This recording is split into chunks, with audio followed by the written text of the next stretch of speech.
히브리서 1장 4절부터 2장 마지막까지 읽도록 하겠습니다. 4절부터 읽도록 하겠습니다.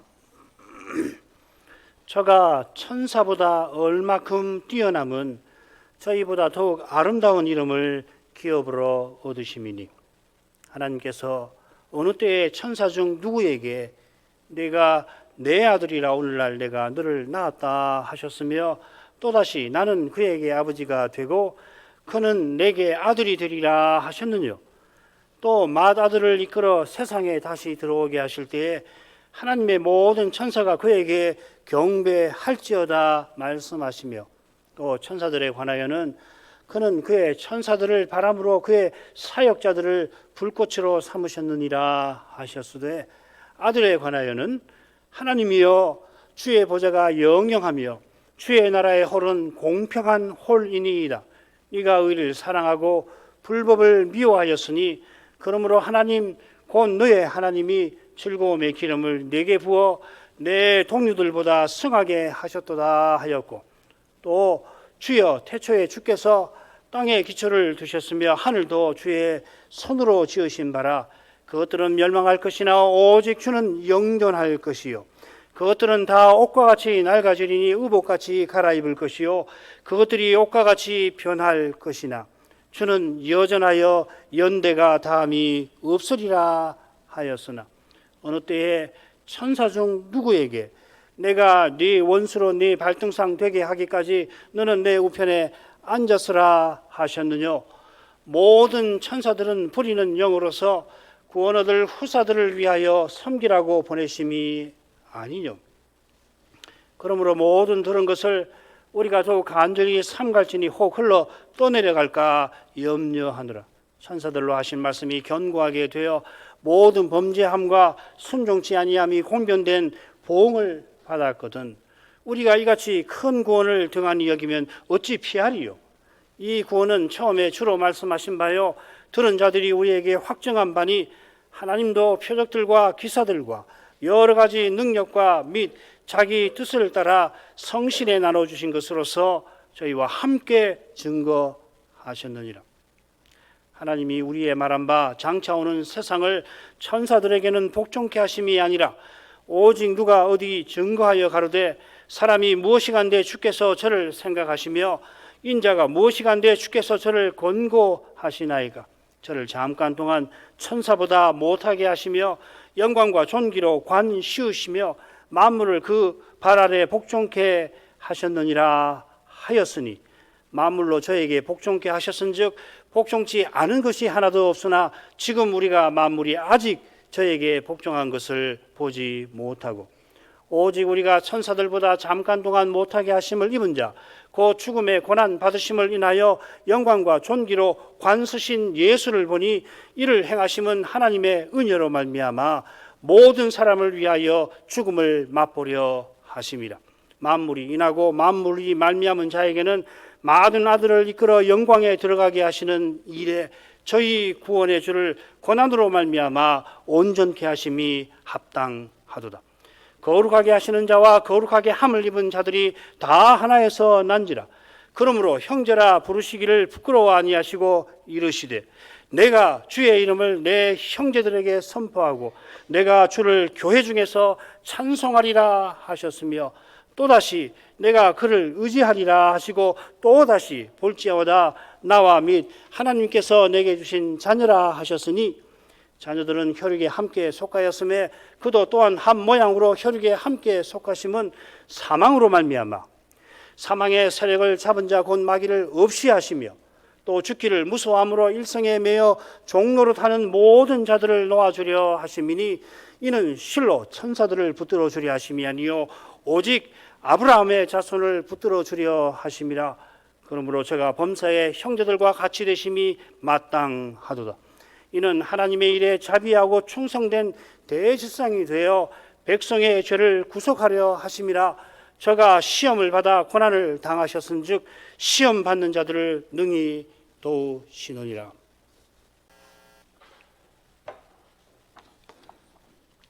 히브리서는 바울의 갈라디아서나 요한의 요한 1서와 마찬가지로 배도의 위험에 처한 교회에 보내는 서신입니다. 오늘 읽은 말씀에도 보면 흘러 떠내려갈까 어찌 피하리요. 이것이 다 배도와 관련된 용어들이죠. 교회가 사도와 선자의 터 위에 세움을 받은 바로 그 시대에 이 배도의 현상이 있다는 것이 얼른 이상해 보입니다마는 실은 그 사도와 선자들이 순전한 복음을 강력하게 전하는 사실과 다 붙어 있습니다. 원수마귀가 안간힘을 써서 적그리스도들을 이미 세워서 교회들을 넘어지게 하려 한 것입니다.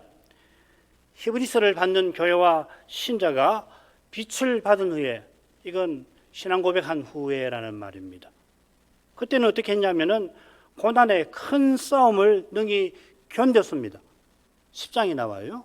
그런데 이 서신을 받을 즈음에는 말씀의 초보를 다시 배워야 할 처지에 떨어져 있었습니다.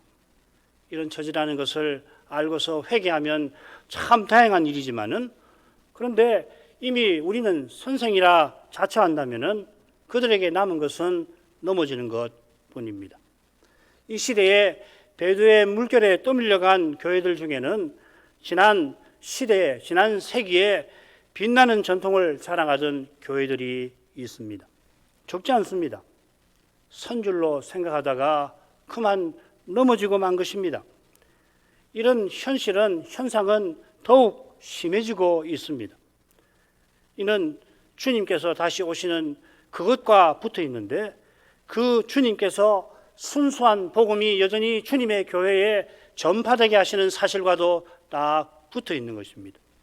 사람의 눈에는 이런 순수한 복음이 전해지고 받아지는 교회가 점점 줄어드는 것 같습니다만은, 복음이 오히려 모든 민족에게 다 전해지고 있듯이 주님께서 이런 교회들 가운데에서는 말씀이 왕성해지고 더해지게 하실 것입니다.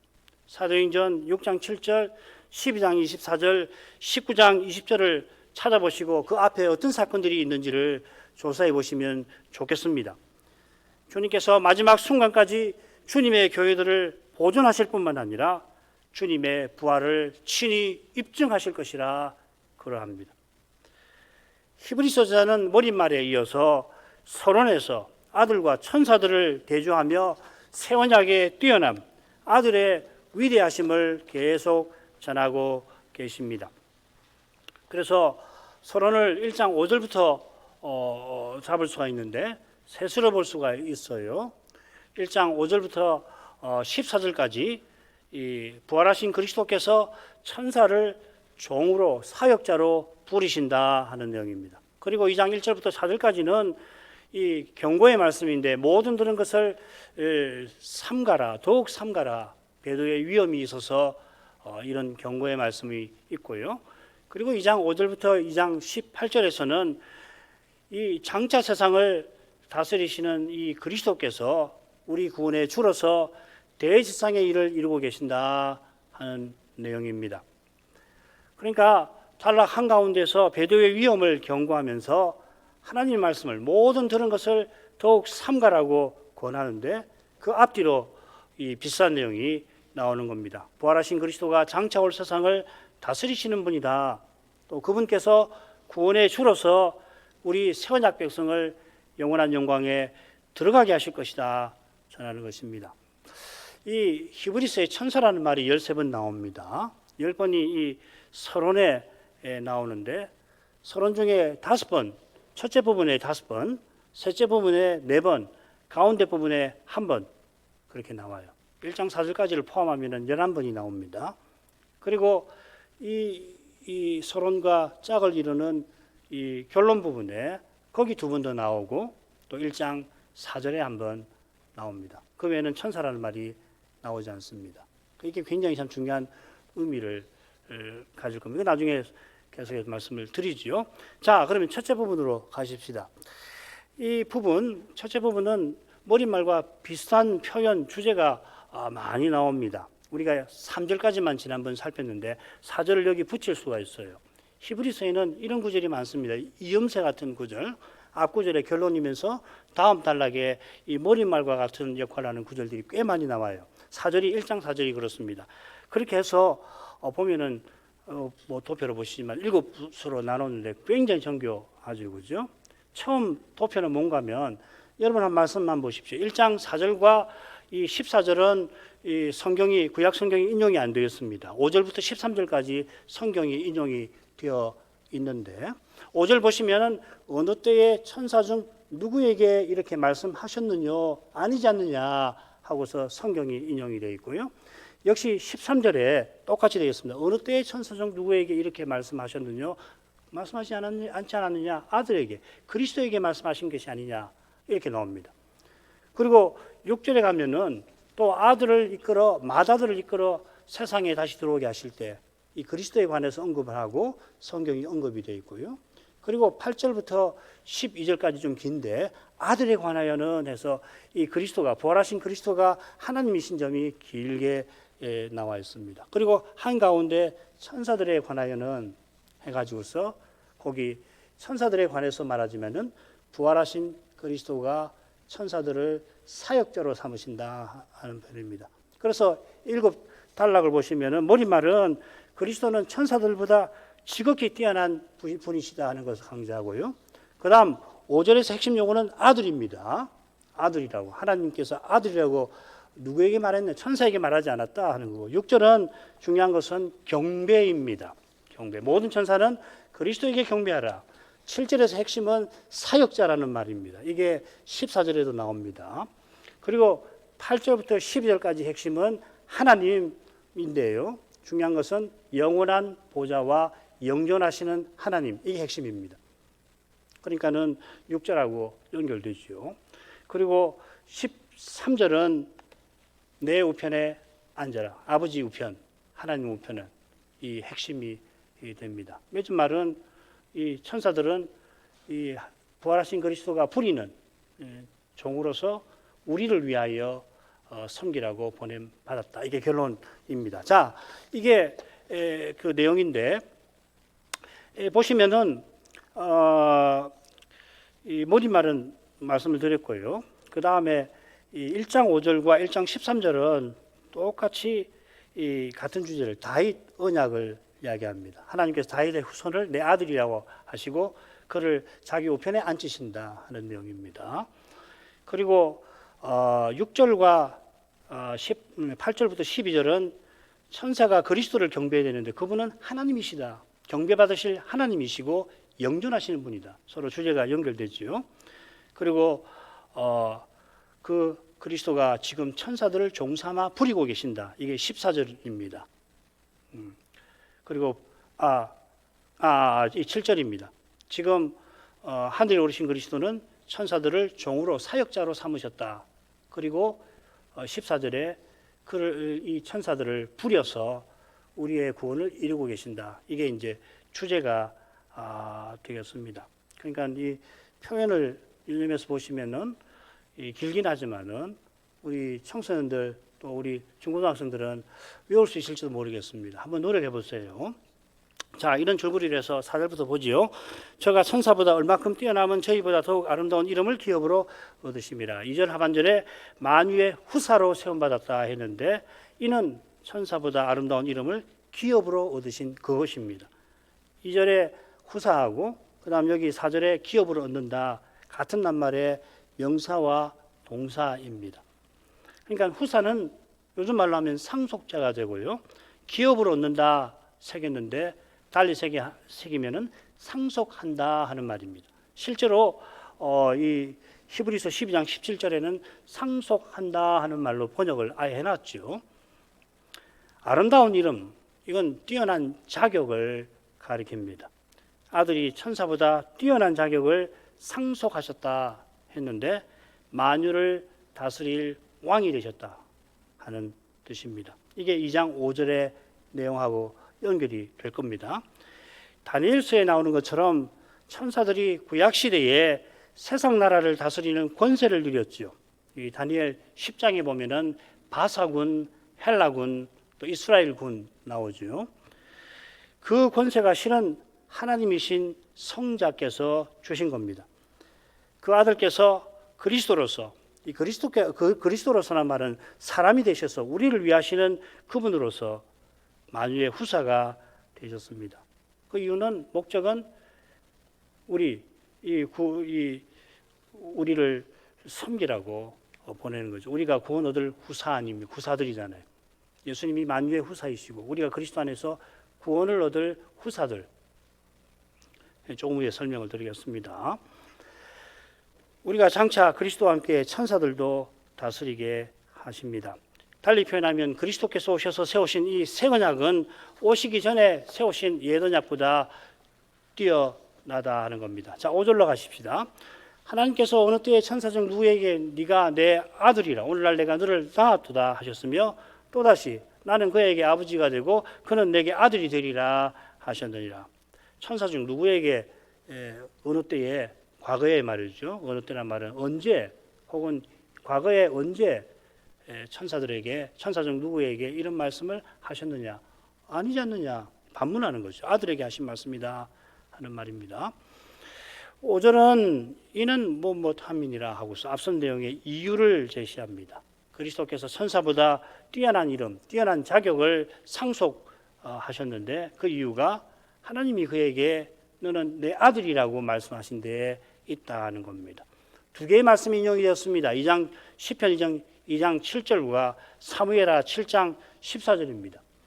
이 두 말씀은 소위 다윗 언약에 관한 거죠. 다윗이 성전을 지어드리겠다 하니까 하나님께서 그 일은 네 후손에게 내가 맡기겠다 하셨습니다. 그때 여호와 하나님께서 뭐라고 말씀하시냐면 그 아들이 네 후손을 내가 내 아들 삼겠다 선언하셨습니다. 다윗이 자기 시 2편에 그 사실을 언급하면서 자기 자손이 후손이 대적하는 열방을 부수고 열방을 다스릴 것을 예언하지 않습니까? 시편 2장 8절 9절이죠. 요컨대 두 말씀은 천사가 아니라 다윗의 후손에게 오실 메시아에게 하신 말씀입니다. 놀랍게도 이 다윗의 후손으로 오신 예수께서 다윗에게 언약하신 여호와 그분이시죠.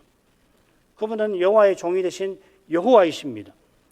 그처럼 그분은 성부의 독생자로서 사람이 되셔서 누구보다 너는 내 아들이라 하는 말씀을 들으실 만한 인물이십니다. 천사들도 하나님의 아들이에요. 욥기 1, 2장에 보면 천사들을 그렇게 부르지 않습니까? 그러나 다윗의 언약에 나오는 아들은 아닙니다. 아닌 정도가 아니라 아예 되지를 못합니다. 일반 천사만 아니라 그룹, 스랍, 천사장도 감히 되지 못합니다. 누가 됩니까? 그리스도죠. 그리고 그리스도 안에서 우리가 아들들이 되잖아요. 그게 14절 말씀 아닙니까?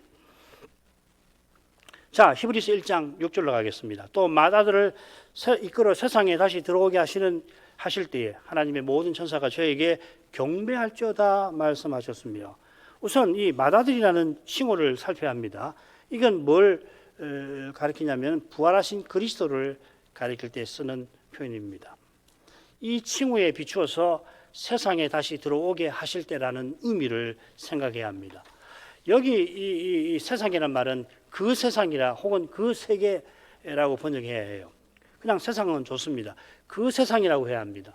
자, 그 세상이 어디 나오느냐면 2장 5절에 나옵니다. 장차올 세상, 장차올 그 세상입니다.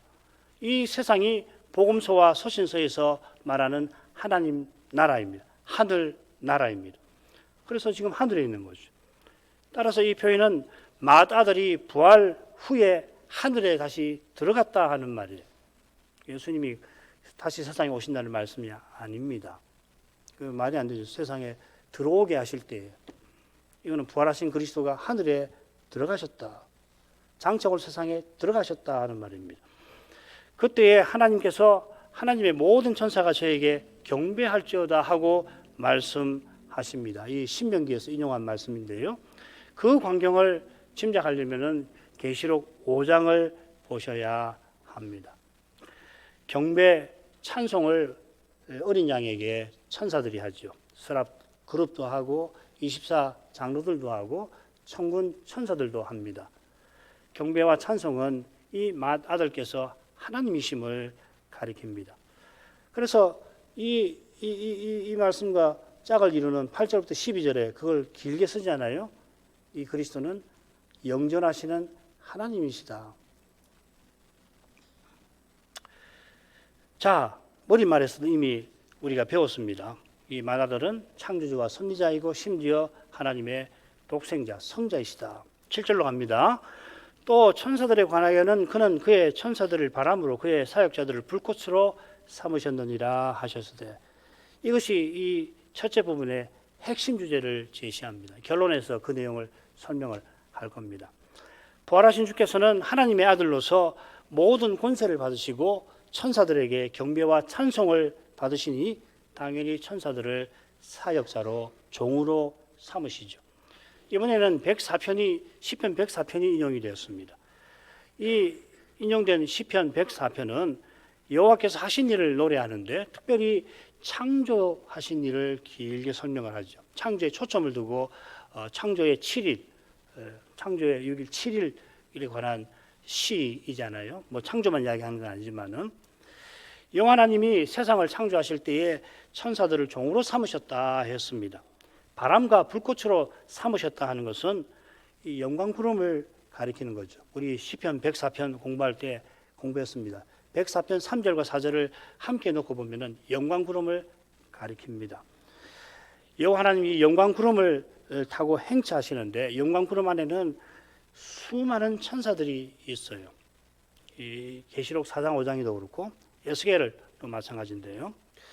장차 주님께서 구름을 타고 오실 텐데 구름 타고 다시 올라가실 때에 천사들을 종으로 삼으셨습니다. 영광 구름이 가렸죠, 그죠?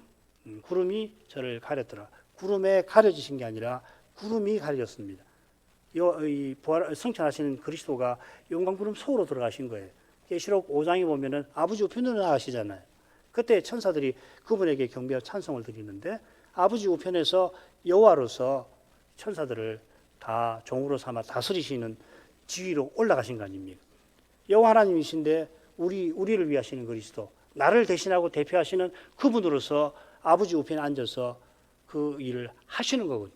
14절이 그걸 이야기한다고 말씀드렸습니다. 자, 이것이 천사보다 뛰어난 이름을 상속받으신 핵심 내용입니다.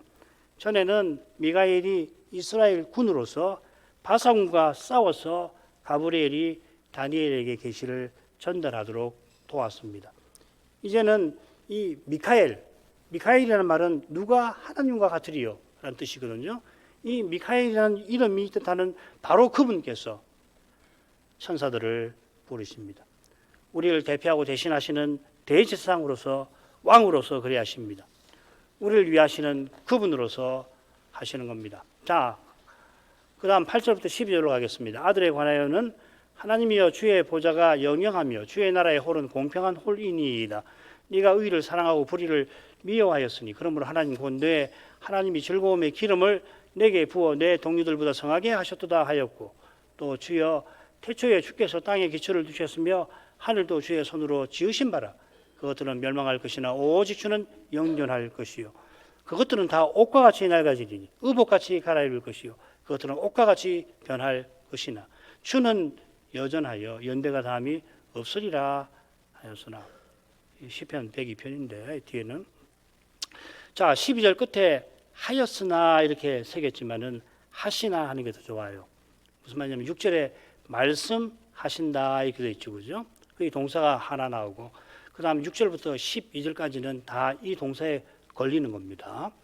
가운데 나오는 다섯 부분 5절부터 13절에 구약 말씀들이 인용이 되는데 모두가 하나님이 말씀하셨고 5절 13절 그리고 6절부터 12절까지 말씀하시는 것입니다. 아들에게 말씀하신 내용은 지금 인용된 말씀은 시편 45편 102편에 나옵니다. 여러분 성경에 보시면은 어디 인용됐다는 구절이 아마 그게 다 나올 겁니다. 구체적으로 시편 시인이 하나님이여 시편 45편 12절 시편 102편에서는 주여 합니다. 시인이 고백하고 기도하고 교원하는 겁니다만은 동시에 시편은 하나님의 말씀입니다. 그래서 하나님께서 아들에 관하여 말씀하신다 하고서 이 시편의 말씀을 인용하는 겁니다. 시간이 많지 않고 이 부분을 말씀드리려 싹 지워버렸는데 한번 되게 해서 생각해 보십시오. 이 말씀을 통해서 아버지와 아들의 관계는 어떤 관계인가? 지금 아버지가 아들에게 말씀하시는 거 아니에요? 아버지가 아들에게 하나님이여 하는 거 아닙니까? 이해되십니까? 한번 묵상해 보시기 바랍니다. 아버지와 아들의 관계는 어떤 관계인가? 그럴 때 우리가 가지고 있는 아버지 아들의 관계를 수정하셔야 합니다. 우리가 익숙한 아버지와 아들의 관계를 가지고 삼위 안에 있는 아버지와 아들 관계를 재단하지 않도록. 자, 이건 다음에 하죠. 우선 오늘은 이번에는 히브리서의 핵심 내용을 중심으로 살피는 게 좋겠습니다. 자, 가겠습니다. 시편 45편은 왕의 혼인색에 관한 시지요. 시인이 혼인하는 이 다윗 왕을 다윗 자손이죠, 그죠? 왕을 노래하면서 갑자기 하나님이여 하고 부릅니다. 우리 시편 45편에서 배웠죠. 그래, 이 많은 주석가들은 하나님이라 부르는 게 아니라 해석을 합니다. 그러나 보십시오. 주의 보좌가 영영하다 하는 고백은 시인의 마음에 있는 신비한 깨달음을 암시합니다. 다윗도 시편 110편에서 자기 후손을 내 주라고 부르잖아요. 주께서 여호와께서 내 주에게 말씀하시기를. 우리 주님께서 바로 이 시편 110편의 말씀을 들어서 다윗의 후손이신 자기의 신성을 드러내십니다. 마태복음 22장 마지막 부분이죠. 43절부터 45절. 그처럼 시편 45편의 시인도 혼인하는 왕을 하나님으로 부릅니다. 그래, 45편 끝에 보십시오. 16, 17절. 왕의 아들들이 왕의 열조를 계승할 것이라. 왕이 저희로 온 세계의 군왕을 삼으리로다. 내가 왕의 이름을 만세에 기억하리니 만민이 왕을 영영히 찬송하리로다. 왕의 나라가 온 세상에 퍼져 있고 만민이 영원히 왕을 찬송합니다. 그리고 아들들은 부왕들이죠, 그죠? 그 거대한 제국, 영원한 제국을 세운 왕을 지금 가리키고 있습니다. 자, 이런 내용이 주의 보좌가 영영하다 하는 내용을 담고 있는 거죠. 그리스도는 과연 영원한 왕이시고, 그래서 영원한 하나님이십니다. 또한 주께서 공평한 호를 사용하여 의를 사랑하는 분이라 그분의 나라는 의의 나라입니다. 하나님의 언약이 이루어지는 나라입니다. 율법의 정신이 실현되는 나라입니다. 그래서 거룩한 사랑이 가득한 나라입니다. 그 이후로 그 나라는 평안과 기쁨의 나라입니다. 자, 이런 점에 비추어서 성부께서 즐거움의 기름을 부으셨다 한 말씀을 살필 만합니다. 그리스도가 아버지 우편에 앉으신 그 일이 얼마나 기쁜 일인지 모릅니다. 거기 앉아서 동료들보다 성하게 되십니다. 이 동료가 누구를 말하냐면 그리스도를 믿는 우리를 가리키는 겁니다. 히브리서의 이 동료라고 한 말이 3장 1절에도 나오고 14절에 나옵니다. 번역이 조금 동료라고 되어 있지 않지만 같은 말입니다. 함께 부르심을 입은 자, 함께 입은 자라고 번역을 해놨고 14절에서는 함께 참여한 자라고 했습니다. 그리스도가 우리보다 성하신 분, 우리의 왕이시고 그래서 우리보다 높으십니다만은 우리가 주님과 함께하게 하시는 겁니다. 3장 14절에서 우리가 더 살피겠습니다만은 함께 참여한 자, 이 무슨 말이냐면 우리가 그리스도와 함께 영광에 이르는 것, 그리스도와 함께 하나님 나라를 상속하는 것을 가리키는 표현입니다. 이 신비는 장차 주님이 섬기는 자로 계시는 데서 환히 드러날 것입니다. 우리가 높으신데 장차 우리를 섬기신다고 했죠. 누가복음 12장 37절. 거기서 우리가 맛보게 될 겁니다. 지금 이곳과는 전혀 다른 낮음이 거기 있을 것입니다. 지금 우리의 개념을 완전히 뒤집어 놓는 그런 높고 낮음의 신비가 드러날 겁니다. 장차 우리를 섬기시는 거기서 우리 하나님의 영광이 가장 찬란하게 드러날 것입니다. 이어 선자는 그리스도께서 영존하심을 들어서 창조주라고 전합니다. 이것은 앞서 인용된 말씀 7절 말씀 연결되지요. 여호와께서 태초에 천사를 지어서 종을 삼으셨는데 부활하신 그리스도 그리하십니다. 이 그리스도께서 창조주이신 것입니다. 하늘과 땅을 지으셨습니다. 우리 머릿말에서도 배웠죠, 그렇죠? 저로 말미암아 모든 세계를 지으셨느니라. 지으신 하나님은 영존하십니다마는 지음받은 하늘과 땅은 멸망합니다. 멸망한다기보다는 사라진다가 좀 나을 겁니다. 그 다음 옷 이야기가 나오죠. 계속해서 의복, 옷 이야기가 나옵니다. 옷은 낡아지면 갈아입습니다. 지으신 뜻이 다하면 하늘과 땅은 사라집니다. 심지어 베드로는 첫째 하늘과 땅은 심판받아 없어졌다 합니다. 지금 하늘도 심판을 위해서 보존되어 있다 하죠. 심판하신 하나님은 영원하십니다. 그저 계속 계시기만 하는 게 아니라 창조하신 뜻을 이루십니다.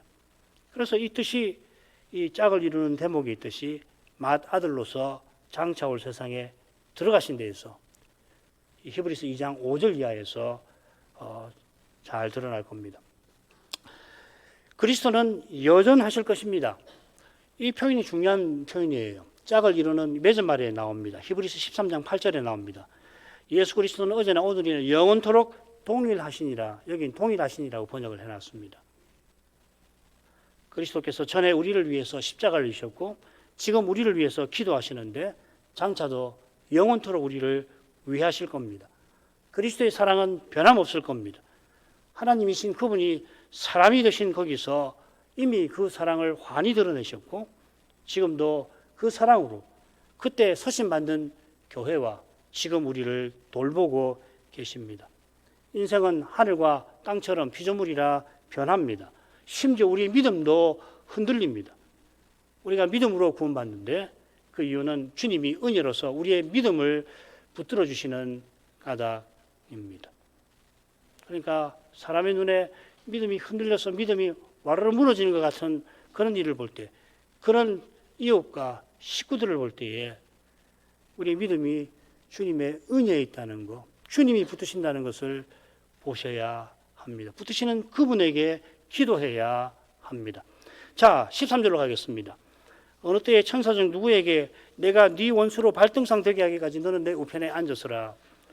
시편 110편 1절이죠. 짝을 이루는 5절에 나온 말씀처럼 다윗 언약의 핵심 내용입니다. 여호와께서 다윗의 후손이신 메시아에게 하신 말씀입니다. 5절에 나온 시편 2장 7절이 머릿말에서 만유의 후사 되는 것과 붙어 있다면 13절은 머릿말에서 이 3절에 나오는 지극히 높으신 위엄의 우편에 앉으심과 붙어 있습니다. 여기 일부가 인용된 시편 110편에 그 유명한 표현 멜기세덱 반차를 좇은 영원한 대지상이 나오죠. 이게 히브리서 한가운데 있는 주제입니다. 그때 또 인용이 될 겁니다. 아울러 네 원수로 네 발등상 되게 하기까지 이게 이제 2장에서 다뤄지겠죠. 2장 5절에 특별히 다뤄집니다. 그리스도의 원수가 그분의 발등상 될 때까지, 그러니까 그리스도가 재림할 때까지 이야기입니다. 그때까지 원수들이 주님의 교회를 노립니다. 무엇보다 노리는 것은 교회의 배도입니다. 교회가 망하는 겁니다. 이 주제가 2장 1절부터 4절에서 다뤄질 겁니다. 하나님이 친히 그리스도의 원수, 우리의 원수를 물리쳐 주겠다고 약속하십니다. 시편 110편 5절부터 7절이죠. 물론 그리스도께서 네 우편에 앉았으라 하시니까 예수님은 우편에 앉아서 가만히 아무 일도 안 하시는 거 아니죠. 기도하십니다. 그 기도를 받으시는 성부께서 응답하셔서 원수들을 물리치십니다. 계시록 8장에 보면은 기도가 나오지 않습니까? 그 기도가 올라갈 때에 이 번개가 치고 지진이 내리고 그게 성부께서 그 기도를 받아서 세상을 심판하시는 모습이거든요. 거기에 그리스도와 교회를 써주시는 것입니다. 시편 2장 9절도 그렇고 에베소서 6장 10절부터 20절 사도가 에베소서 6장 그 끝트리에서 마지막으로 신령한 전투를 권하잖아요. 그 마지막에 어떻게 끝납니까? 기도하라고 하지 않습니까? 신령한 전투를 치를 힘은 오직 주 안에서 얻습니다.